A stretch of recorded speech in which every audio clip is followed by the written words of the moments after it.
Sir ഇപ്പോൾ തമിഴ്നാട്ടിൽ bye bye പോര് നടക്കുകയാണ്, എന്താണത്? ഒന്ന് ഇപ്പോൾ നമ്മുടെ എടപ്പാടി പളനിസ്വാമി അഥവാ EPS, ആ EPS ഒരു വലിയ തോതിലുള്ള ജാഥ നടത്തുകയാണ് അണ്ണാ DMKയുടെ.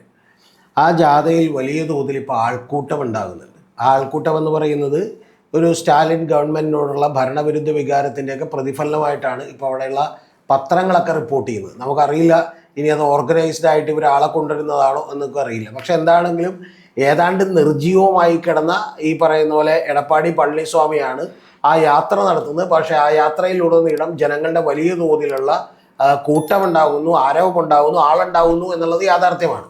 അപ്പോൾ ആ ആളുണ്ടാകുന്നതിലെല്ലാം തന്നെ എടപ്പാടി പളനിസ്വാമി പ്രസംഗിച്ചുകൊണ്ടിരിക്കുന്നത് it's a time to give a bye bye to Stalin എന്നാണ്. സ്റ്റാലിന് ബൈ ബൈ പറയാനുള്ള സമയമായിരിക്കുന്നു, നമുക്ക് സ്റ്റാലിനെ ടാറ്റ കൊടുത്ത് പറഞ്ഞയക്കാം എന്നാണ് പറയുന്നത്.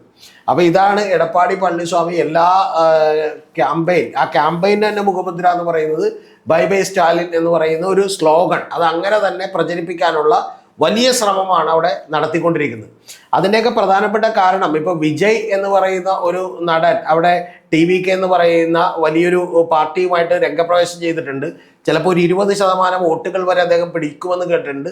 അപ്പോൾ നേരത്തെ അദ്ദേഹത്തിനൊക്കെ തന്നെ ഉണ്ടായിരുന്നിട്ടുള്ള വലിയ തോതിലുള്ള ഒരു ജനപ്രീതി കണ്ട് ഇനിയെങ്കിലും ഉണർന്നെണീറ്റില്ലെങ്കിൽ ഈ പറയുന്ന പോലെ എടപ്പാടി പളനിസ്വാമിക്കൊന്നും അല്ലെങ്കിൽ അണ്ണാ DMKക്കൊന്നും രക്ഷപ്പെടാൻ കഴിയില്ല എന്ന് മനസ്സിലാക്കി അവരിപ്പോൾ വലിയ തോതിലുള്ള ഒരു പ്രചാരണവുമായി പുറത്തേക്ക് ഇറങ്ങിയേക്കാണ്. അപ്പോൾ ഇതിനെ പക്ഷേ സ്റ്റാലിൻ നേരിടുന്നത് എങ്ങനെയാണെന്ന് വെച്ചാൽ, സ്റ്റാലിൻ പറയുന്നത് കഴിഞ്ഞ 10ഓളം വരുന്ന തെരഞ്ഞെടുപ്പുകൾ, അദ്ദേഹം പല പല തെരഞ്ഞെടുപ്പുകളൊക്കെ കൗണ്ട് ചെയ്യുന്നുണ്ട്. ആ 10ഓളം വരുന്ന തെരഞ്ഞെടുപ്പുകളിലൊക്കെ തന്നെ കൃത്യമായി ബൈ ബൈ എന്ന് പറഞ്ഞതാണ് ജനം. ആരോട്? അണ്ണാ DMKയോട് പറഞ്ഞതാണ്, എടപ്പാടി പളനിസ്വാമിയോടും പറഞ്ഞതാണ്. അതുകൊണ്ട് അവരോട് പോയി വിശ്രമിക്കും എന്നാണ് പറയുന്നത്. 2026 ജനം അങ്ങനെ തന്നെയായിരിക്കും പറയുക, അതിനൊരു സംശയവും ഇല്ല എന്ന് പറഞ്ഞുകൊണ്ടാണ് വലിയ തോതിൽ ഈ പറയുന്ന പോലെ DMK ആഞ്ഞടിച്ചിട്ടുള്ളത്. എന്ന് പറഞ്ഞാൽ DMK വളരെ സുസംഘടിതമായിട്ടുള്ള ഒരു പാർട്ടിയാണ്. അവിടെ അവരുടെ ഘടകകക്ഷികളെല്ലാം തന്നെ അവർ വലിയ കൃത്യമായിട്ടുള്ള രീതിയിൽ അക്കോമഡേറ്റ് ചെയ്യാറുണ്ട്. അവിടെ BJP ഏതാണ്ടൊരു വലിയ തോതിലുള്ള ഒരു അനക്കം ഉണ്ടാക്കുമെന്നൊക്കെ വിചാരിച്ചെങ്കിലും കഴിഞ്ഞ തെരഞ്ഞെടുപ്പോടുകൂടി അവർക്കത് കഴിയാതെ പോയി. അപ്പോൾ BJPയുടെ ഒരു പ്രകടനമൊക്കെ തന്നെ താഴേക്ക് പോയിട്ടുണ്ട്. പക്ഷെ ആ താഴേക്ക് പോയ അവസരത്തിൽ അവിടെ ഒരു പ്രതിപക്ഷമില്ല. ആ പ്രതിപക്ഷം അങ്ങേറ്റം നിർജ്ജീവമാണ്. ആ പ്രതിപക്ഷ നിരയിലേക്ക് അല്ലെങ്കിൽ ആ ഗ്യാപ്പിലേക്ക്, ആ വാക്യൂം സ്പേസിലേക്ക് യഥാർത്ഥത്തിൽ TVKയും നടൻ വിജയും ഒക്കെ എഴുന്നേറ്റ് വരും അല്ലെങ്കിൽ അത്തരത്തിൽ ഫിറ്റ് ചെയ്യപ്പെടും എന്ന് നമ്മൾ വിചാരിച്ചിരിക്കുമ്പോഴാണ് നമ്മളൊക്കെ നനച്ചിരിക്കാതെ ഒരു അപ്രതീക്ഷിതമായി എടപ്പാടി പളനിസ്വാമി ഒരു ജാഥ അത് തമിഴ്നാട് മുഴുവൻ പ്രഖ്യാപിക്കുകയും ആ തമിഴ്നാട് മുഴുവൻ പ്രഖ്യാപിക്കുന്ന ജാഥക്ക് ജനങ്ങളിൽ നിന്ന് തന്നെ വലിയ തോതിലുള്ള സ്വീകരണം കിട്ടുകയും ആ സ്വീകരണത്തിൽ കൃത്യമായിട്ട് ഒരു വലിയ സ്ലോഗൻ, അത് എല്ലാവരിലേക്കും ഒരുപോലെ തന്നെ പ്രചരിപ്പിക്കാൻ കഴിയുന്ന ഒരു സ്ലോഗൻ ബൈ ബൈ സ്റ്റാലിൻ എന്ന് പറഞ്ഞുകൊണ്ട് മുന്നോട്ട് വെക്കുകയും ചെയ്തിട്ടുണ്ട്. പക്ഷേ ഏറ്റവും വലിയ പ്രത്യേകത എന്ന് പറയുന്നത് DMK പ്രചരണ തന്ത്രത്തിൻ്റെയൊക്കെ ആശാന്മാരാണ്. പക്ഷെ അവർ പോലും ഈ പ്രചരണത്തിന് മറുതന്ത്രം പണിയുകയല്ലേ ചെയ്തിട്ടുള്ളത്. പകരം ഇതേ സ്ലോഗൻ തന്നെ കടമെടുത്തുകൊണ്ട് അവർ ഈ പറയുന്ന പോലെ bye bye Edappadi Palaniswami, bye bye AIDMK എന്ന് പറയും എന്ന് പറഞ്ഞുകൊണ്ടുള്ള പ്രചരണം തന്നെയാണ് അവർ എടുത്തിട്ടുള്ളത്. എന്ന് പറഞ്ഞാൽ ഒരു കാരണവശാലും ഇവർക്ക് അവഗണിക്കാൻ കഴിയാത്തൊരു സ്ലോഗനായി ഈ പറയുന്ന പോലെ ബൈ ബൈ എന്നുള്ളത് മാറിയിരിക്കുന്നു. അത് ജനം 2026 ആരോടാണ് പറയുക എന്നുള്ളത് മാത്രമേ നമ്മളിനി കാത്തിരുന്ന് കാണേണ്ടതുള്ളൂ.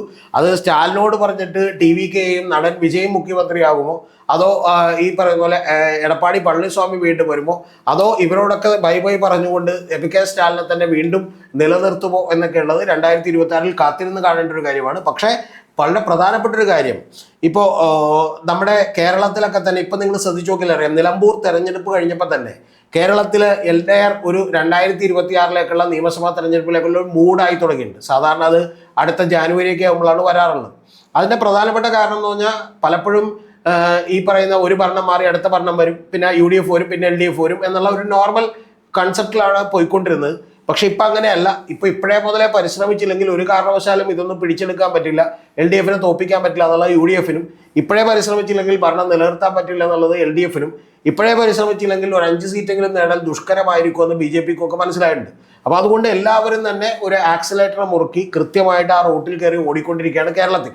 ഏതാണ്ട് അതേ ലെവലിൽ തന്നെ ഇപ്പോൾ DMK വളരെ സുശക്തമായി കൃത്യമായിട്ടുള്ള പദ്ധതികളും കൃത്യമായിട്ടുള്ള സ്ട്രാറ്റജികളുമായി മുന്നോട്ട് പോകുന്ന DMKയെ പരാജയപ്പെടുത്തണമെങ്കിൽ എടപ്പാടി പളനിസ്വാമി അടക്കം അല്ലെങ്കിൽ അവിടുത്തെ BJP അടക്കം TVK അടക്കം ഇത്തരത്തിലുള്ള കക്ഷികളൊക്കെ തന്നെ കൃത്യവും തന്ത്രപരവുമായി മെറ്റിക്കുലസ് ആയിട്ടുള്ള ഡേ ബൈ ഡേ പ്ലാനും അതുപോലെ ലോങ് ടൈം പ്ലാനും മൈക്രോ ആൻഡ് മാക്രോ ലെവൽ പ്ലാനും ഒന്നും ആയിട്ടല്ലാതെ മുന്നോട്ട് പോയാൽ നടക്കില്ല എന്ന് മനസ്സിലായതുകൊണ്ടാണ് അവർ ഓരോരുത്തരും ഇത്തരത്തിലുള്ള ബൈ ബൈ സ്ലോഗനുമായിട്ട് എത്തിയിട്ടുള്ളത്. അതിഗംഭീരമായിട്ടുള്ള ക്യാമ്പയിനാണ് തമിഴ്നാട്ടിൽ നടന്നുകൊണ്ടിരിക്കുന്നത്.